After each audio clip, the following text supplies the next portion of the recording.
4 years after he cut me out of his life, my estranged son invited me to his engagement party, only to have his fiancée scream, "Don't touch her. She's not like that." The smell of burnt toast and regret usually hung heavy in the air of my apartment, but today it was the sharp metallic tang of fear. I hadn't seen David, my only son, in nearly 4 years. 4 years of missed birthdays, silent Christmases, and voicemails that went unanswered, each one echoing the same icy tone. "I don't need you, Mom. You made your choice." My choice. That was the loaded phrase, the nuclear bomb he'd deployed when he turned 18 and learned the truth about the financial mess I'd left behind, the debt that had nearly swallowed our small house whole. I hadn't chosen insolvency. I'd chosen to hide it, thinking I could fix it before anyone noticed. I failed. The resulting explosion scattered us like shrapnel. I ended up here, in a cramped one-bedroom, working 2 minimum-wage jobs just to keep the lights on, while David built a life I wasn't invited to. But today was different. Today, an official-looking envelope had arrived, crisp and heavy, bearing the seal of a prestigious law firm, his law firm. David was finally a partner, and the enclosure? An invitation. A formal engraved invitation to his engagement party. He was marrying someone whose existence felt like a phantom limb I both ached for and dreaded. I almost threw it away. The urge to maintain the comfortable, painful silence was overwhelming, but then I imagined his face, not the angry, rigid face of 4 years ago, but the hopeful, slightly gap-toothed grin of the boy who used to let me tie his shoelaces before every kindergarten assembly. I had to see him. I had to know if there was an echo of forgiveness left in his heart, or at least if he was happy. I spent my entire savings on a dress, something simple, dark blue, that hid the fading lines of exhaustion around my eyes. I practiced my composure in the mirror until my reflection looked like a stranger I was trying to placate. I rehearsed opening lines. "David, you look wonderful. Congratulations on the engagement." Simple, unassuming, a ghost at the feast. The venue was everything I wasn't, sprawling, glittering, full of people who looked like they vacationed in places with actual sunshine. I slipped in near the back, clutching a lukewarm champagne flute like a life raft, my heart hammering against my ribs with the rhythm of a frantic drummer. And then I saw him, David. He was taller, broader, wearing a suit that probably cost more than my monthly rent. He looked successful, untouchable. He was laughing, his head tilted back, and standing beside him, radiant and utterly beautiful, was his fiancée. Her name was Clara, according to the place cards I managed to sneak a peek at. She had dark, tumbling curls and eyes that seemed to hold all the light in the room. I watched them for a long time, just memorizing the way his hand rested lightly on the small of her back, a gesture of casual ownership I knew I'd forfeited long ago. I was preparing to make my quiet exit when David suddenly turned, scanning the room. His eyes, the same warm hazel as mine, locked onto me. The laughter died on his lips. The color drained from his face so fast it was alarming. It wasn't anger I saw first. It was raw, gut-wrenching shock, followed instantly by a chilling fury that solidified every muscle in his jaw. He started walking toward me, not with the measured steps of a host greeting a guest, but with the predatory glide of a hunter closing in on prey. I froze. This was it. The confrontation I both craved and feared. He was closing the distance, his expression a mask of betrayal. Just as he reached the edge of the small perimeter I'd claimed, Clara, His beautiful, smiling fiancée suddenly broke away from a conversation nearby. She rushed toward us, her perfect composure shattered, her face white with terror. She didn't look at David. She looked directly at me, her eyes wide and wild, and screamed a single desperate sentence that cut through the polite murmur of the room. "Don't touch her. She's not like that." Clara's scream hung in the air, sharp and agonizing, silencing the small cluster of guests who had been admiring David's tailored cufflinks. The sheer panic in her voice was palpable, completely at odds with the serene bride-to-be everyone assumed her to be. David stopped dead, only a foot separating him from me, his entire body rigid with confusion. His hand, which had been clenched into a tight fist by his side, slowly rose, not toward me, but toward Clara. "Clara? What are you talking about?" David's voice was dangerously low, the sound of grinding gears. He looked from her terrified face to mine, the woman he hadn't spoken to in years, and the pieces of the puzzle seemed to be slamming together violently in his mind. "Mom, what did you do?" The accusation in his voice was instinctive, immediate. Decades of resentment flooded back, coating his features instantly. He didn't wait for an answer from me. He turned his full, imposing attention to Clara. "Look at her, David," Clara pleaded, her voice trembling, pulling at his arm. She wasn't looking at me now. She was focused entirely on pulling him away, creating a physical barrier between us. "You don't know what she's capable of. You don't know her." I stood paralyzed. What was Clara talking about? I hadn't done anything beyond breathing in the same room as David. I was the pariah, the failure. I had no power here. Yet this woman, his supposed perfect partner, was reacting as if I were a plague carrier. "Clara, stop it," David commanded, shaking off her grip with surprising force. "Stop acting crazy. This is my mother. She showed up. That's all." He forced a strained smile in my direction, a social contract he was desperate to uphold despite the internal earthquake raging within him. "Mom, you need to leave." It was the closure I'd expected, but delivered with a brutality amplified by Clara's bizarre outburst. I nodded numbly, ready to retreat, to let the tide of their perfect life wash me away. But Clara wouldn't let go. She planted herself directly in front of me, blocking my path back toward the exit. Her eyes, which moments before had seemed so warm, were now sharp, assessing me with a panicked intensity that felt deeply personal. "She is not like that?" I managed to whisper, the sound raspy from disuse. "Who am I, Clara? In your mind?" Clara flinched as if I'd struck her. She looked over her shoulder at David, a fleeting expression of terror crossing her features, as if she feared him might betray her secret. Then she turned back to me, her resolve hardening. "You are the woman who took everything from him," Clara stated, her voice steady now, almost professional, which was somehow more frightening than her earlier panic.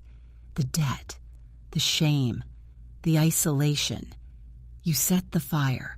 I won't let you come back here and try to pretend you're just some concerned, estranged mother." David let out a sharp, disbelieving laugh. "Clara, that's enough. You sound like you know her history better than I do. What in God's name is going on?" He stepped around Clara, finally closing the final distance between us. He reached out his hand, not to embrace me, but to grip my wrist, a firm, possessive hold. "Mom, explain this now. Why is she acting like you're some kind of criminal?" The pressure on my wrist tightened. David's eyes searched mine, demanding the truth I couldn't give because I didn't possess it. I opened my mouth, intending to say, "I don't know why she's scared when I noticed something about Clara. While David was focused on me, Clara had subtly shifted her posture. Her gaze was no longer on David or me, but fixed intently on the floor, just beside my foot. And then I saw it. Beneath the hem of my dark blue dress, half hidden by the elaborate folds of fabric, was a small, glinting piece of metal. It looked like the delicate antique clasp from an old jewelry box. It wasn't mine. I'd never seen it before. It hadn't been there when I walked in. Before I could even process what the object was, Clara lunged, not toward me, but toward the floor where the clasp lay. She slapped her hand down hard, covering it, but not before I felt a searing, sharp sting on my ankle. I gasped, looking down to see a thin crimson line already blooming across my skin where her sudden movement had pressed something sharp against me. Clara rose slowly, her expression triumphant, clutching the small object tightly in her closed fist. "You won't get away with it this time," she hissed, her eyes burning into mine, no longer panicked but utterly venomous. "I know what you hid in that house.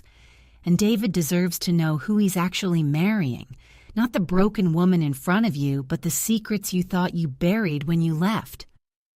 The prick on my ankle was sharp, a tiny burn that instantly spiked the adrenaline already coursing through me. I looked down, noting the thin, bright line of blood, a direct result of Clara's violent, targeted movement. It wasn't a clumsy stumble. It was a deliberate act of aggression masked by frantic fear. David, seeing my reaction and the blood, finally snapped. The social mask he'd been trying to maintain vaporized, revealing the furious young man I remembered. He let go of my wrist as if I were suddenly toxic and spun on Clara, his voice booming across the now utterly silent ballroom. "What the hell did you just do to her?" David roared. He took a step toward Clara, his face contorted with protective rage, a rage usually reserved for protecting her, now suddenly aimed at her because of her actions towards me. "Get away from my mother, Clara!" The use of mother seemed to shock Clara to her core. Her triumphant smirk faltered, replaced by genuine horror. She looked at David as if he had just betrayed an ancient vow. "David, listen to me," she pleaded, her voice cracking. She held up her clenched fist, the mysterious metal object hidden within. "She is lying. She didn't just leave because of money. She left because of him." Him. The word hung in the air, heavier than any accusation of bankruptcy or debt. My mind raced back through the years, through the layers of shame and self-imposed exile.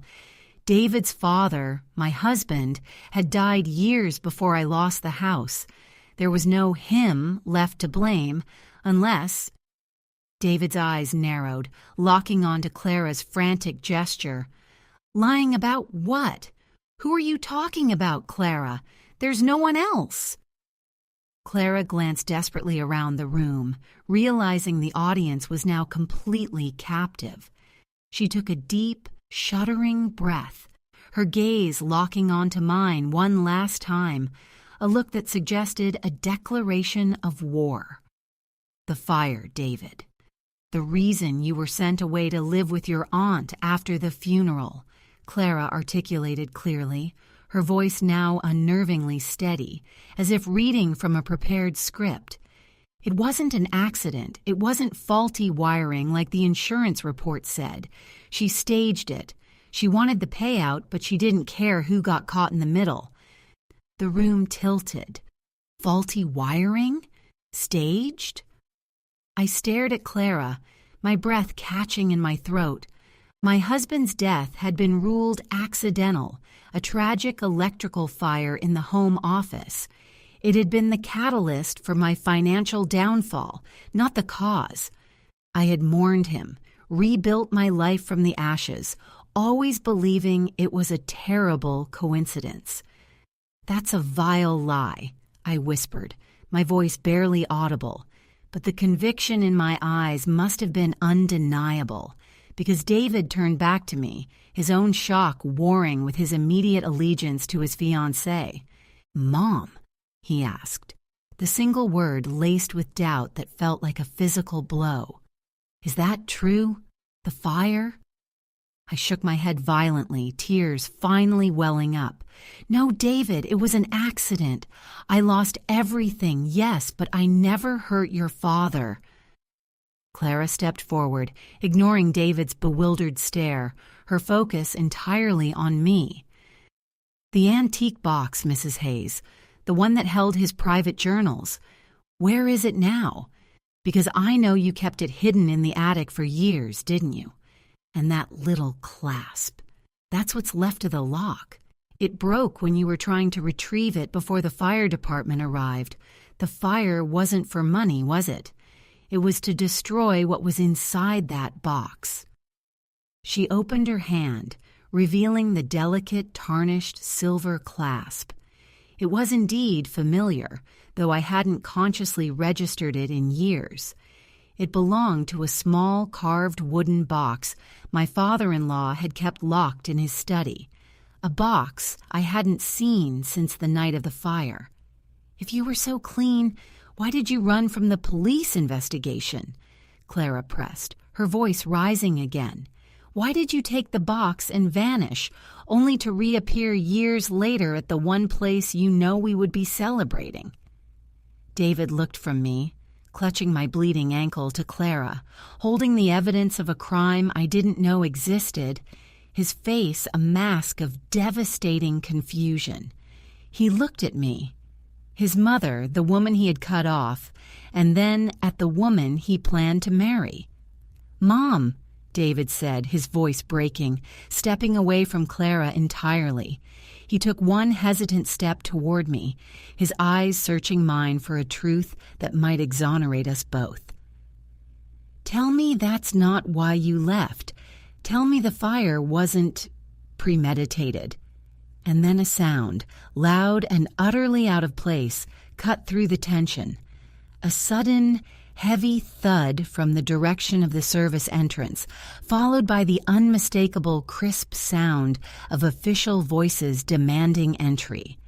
It was the sound of handcuffs clicking. Someone had called the police. Clara let out a strangled cry of victory, but before she could speak, a distinguished-looking man in a dark suit, who had been standing silently near the edge of the crowd, observing everything, stepped forward. He ignored David, ignored Clara, and looked directly at me, his expression grim. "Mrs. Hayes," the man said, his voice resonating with authority, "we have a warrant for your arrest based on new testimony regarding the death of Mr. Thomas Hayes 14 years ago. You are under arrest for arson and suspected homicide." He nodded to two uniformed officers who were now pushing through the gawking guests toward me. As the officers moved in, David stood frozen, watching his mother being apprehended. But Clara didn't look relieved. She looked terrified, her eyes darting frantically between the approaching police and the mysterious man in the suit. "Wait!" David finally yelled, snapping out of his stupor. He blocked the path of the arresting officer, placing himself between them and me. "You can't arrest her. If she committed arson, why is he here? Who are you?" The man in the suit ignored David entirely. He stepped right up to David, leaning in close, his voice dangerously soft, aimed only for the groom's ears. "I'm the executor of the Hayes estate, son. And I'm here because Clara didn't just testify against your mother, she testified against you too." The air thickened instantly, suffocating the joyous atmosphere of the engagement party. David recoiled from the executor as if he'd been splashed with acid. His face, which had been shifting between confusion and protective fury, now settled into a stark, ashen horror. "What did you just say?" David choked out, turning his head slowly toward Clara. Clara, who had been basking in the sudden spotlight of my potential arrest, looked utterly blindsided by the executor's revelation. Her face went from fierce confidence to stark terror in a single second. She hadn't accounted for this man or for the scope of the trap she'd sprung. "No, that's not right," Clara shrieked, lunging past David toward the executor. "I only told you what she did. I didn't say anything about him." The executor, a man whose composure seemed impervious to panic, sidestepped her easily, holding up a hand that stopped her cold. The testimony includes the fact that Mr. David Hayes was aware of the accelerant placement, Ms. Davies. He was the one who insisted the office window remain open that night to ensure a swift, convincing burn, wasn't he? A detail only the perpetrator or a very close accomplice would know. The words were a physical assault. David didn't look at the executor. He looked at me, his mother, whose wrists were now being gripped firmly by the uniformed officers. In his eyes, the last vestiges of filial loyalty were burning away, replaced by a desperate, survivalist need to deflect the blame Clara had so efficiently transferred. "Mom, you hear that?" David spat out, his voice laced with betrayal that cut deeper than any abandonment I'd endured. "She's trying to pin it on me. I told you she was unstable. I told you she was obsessed with digging up old garbage." I watched the scene unfold, still tethered to the realization that I was being arrested for a crime I believed my dead husband was a victim of, while my son was frantically trying to save his own skin by sacrificing mine. "David, she's lying about you," I cried out to the officers, desperate to be heard over the chaos. "I didn't know about any accelerant. I swear to God I only ran because I couldn't face the shame of the debt." Clara, seeing her meticulously laid plan unravel, a plan that clearly involved framing me and perhaps escaping with David's reputation intact, made a final desperate move. She broke away from the executor and raced past the officers toward the small table where the wedding cake stood untouched. With a guttural cry, she grabbed the heavy silver cake knife. "You won't pin this on me!" she screamed, turning the blade on the executor. "If I go down for this, we all go down." The ensuing moment was chaos. David, seeing the threat to the executor, the man who held the key to his freedom, reacted with astonishing speed. He tackled Clara mid-lunge. They crashed into the cake table, sending frosting, tears, and crystal shattering everywhere. The silver knife skittered across the marble floor. The arresting officers paused their advance toward me, momentarily distracted by the second violent confrontation, erupting inches away. The executor took the opportunity to back away, dusting powdered sugar from his expensive lapel. In the brief lull of action, David pinned Clara beneath the wreckage of the cake. He was breathing heavily, his hands gripping her shoulders. But his eyes held no remorse, only cold calculation. "You should have stuck to the story, Clara," David whispered down to her, his voice shockingly calm amidst the ruins of their celebration. "You had one job, make sure she took the fall, but you got greedy. You tried to drag me in too." Clara didn't struggle anymore. She looked up at David, and the venom in her gaze was pure, unadulterated hatred. "You think I didn't prepare for that? You think I didn't know you'd try to cut me loose once the heat was on? You think I came here unprepared, David?" She reached up with one hand, her fingers grasping something hidden inside the high collar of her elaborate gown. She pulled it free, a small waterproof digital voice recorder. She pressed a button, and a tinny, perfectly clear recording filled the space between the broken cake and the stunned guests. It was David's voice, laced with urgency from years ago. "Mom has to leave town now. The police are asking too many questions about the study. Make sure she takes the box with her, but make sure the office looks like the epicenter. I'll handle the insurance claim. Just get her gone, Clara, before she realizes I'm the one who wired the damn thing." The revelation was deafening. David had been the mastermind, manipulating both his mother and his fiancée, using the lie of his mother's cowardice as a shield. The arresting officers finally moved, but not toward me. They surged forward toward David and Clara. David looked at the recorder, then at me, his eyes wide with the ultimate understanding that he had been caught by his own accomplice.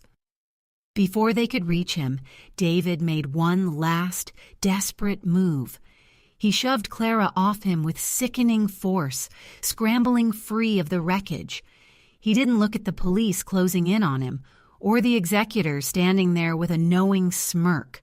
He bolted toward the nearest exit, the grand double doors leading to the ballroom terrace.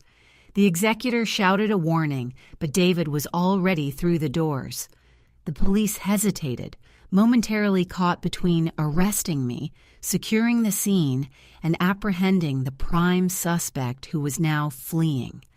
I watched David disappear into the twilight, knowing that if he got away, I would take the fall for everything.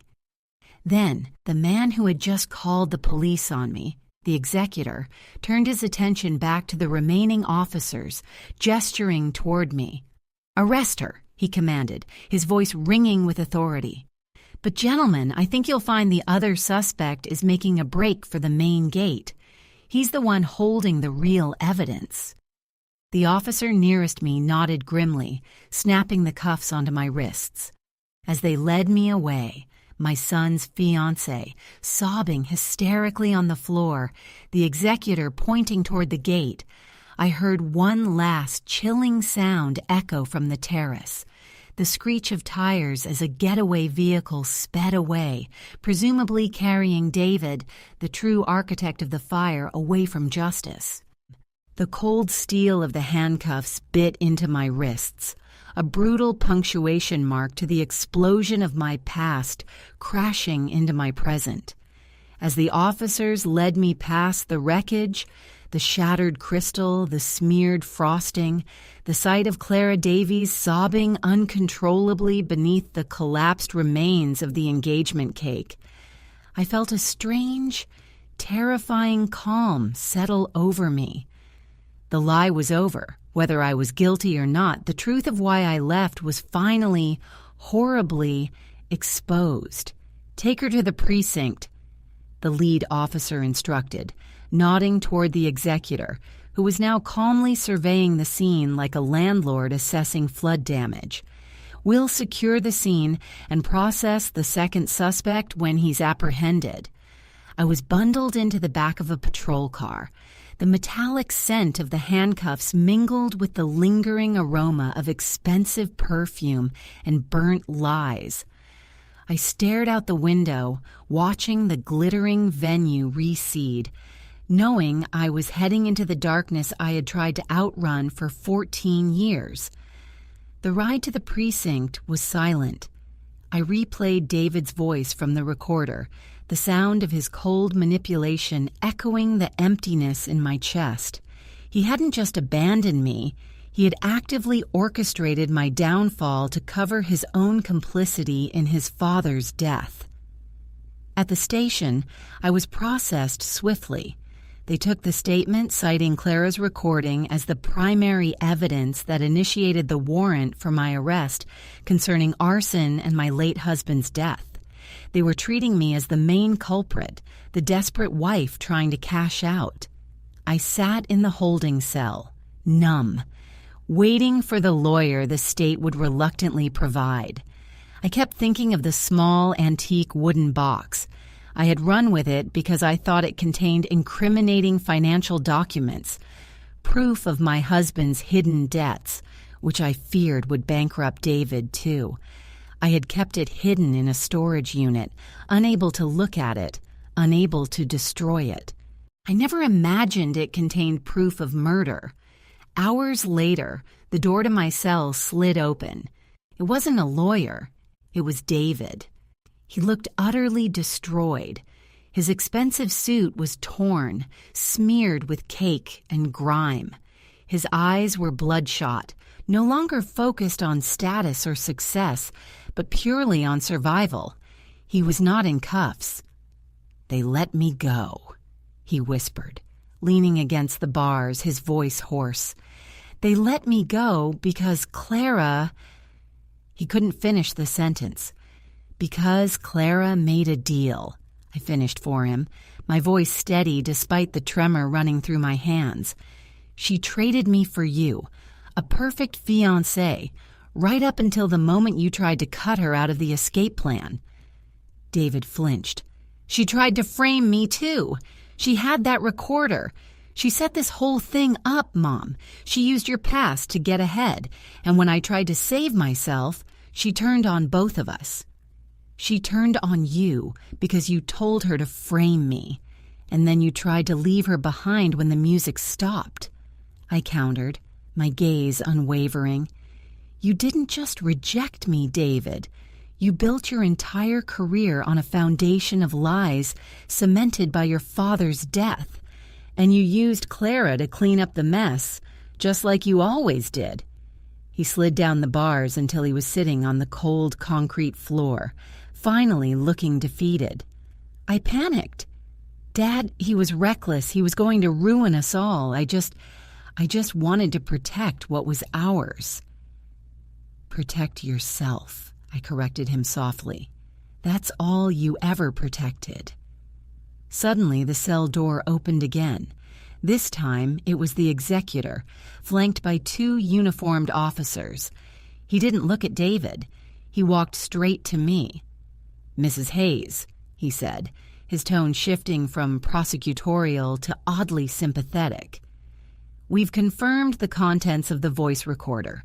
Mr. David Hayes is indeed the architect of the arson, motivated by self-preservation regarding his father's financial secrets.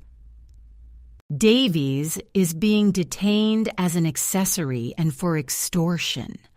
He paused, looking down at David, who was shrinking against the wall. "However," the executor continued, meeting my eyes, "the evidence also exonerates you, Mrs. Hayes, concerning the murder charge. Your husband's death was accidental regarding the immediate cause, electrical fire. But the fire was indeed staged to destroy documents showing massive fraud committed by Mr. Thomas Hayes himself. You didn't set the fire. You panicked and ran with the only thing you thought could save you from bankruptcy, the box containing the accounting ledgers." He nodded to the officer nearest me. "Release Mrs. Hayes. She is being held only temporarily as a witness in the prosecution of David Hayes and Clara Davies." The cuffs were removed. The relief was immediate, physical, leaving my wrists throbbing in the sudden emptiness. I stood up, shaky but free. David watched the entire exchange, his mouth agape, realizing that in his haste to throw me under the bus, he had given the prosecution everything they needed to convict him, while inadvertently securing my exoneration. I walked to the cell door, passing David without a glance. As I reached the threshold, I stopped and turned back one last time, looking at the son who had rejected me, the son who was now facing the consequences of the wreckage he'd created. "You taught me well, David," I said, my voice clear and strong, ringing with an authority I hadn't possessed in years. "You taught me that when life burns everything down, you run. But I'm not running anymore, I'm walking out. You, however, are staying right where you belong." I didn't wait for his inevitable, desperate plea. I walked out of that precinct, stepping from the cold confinement of the past into the uncertain, yet undeniably open future, finally free from the shadow of his judgment and the fire he started.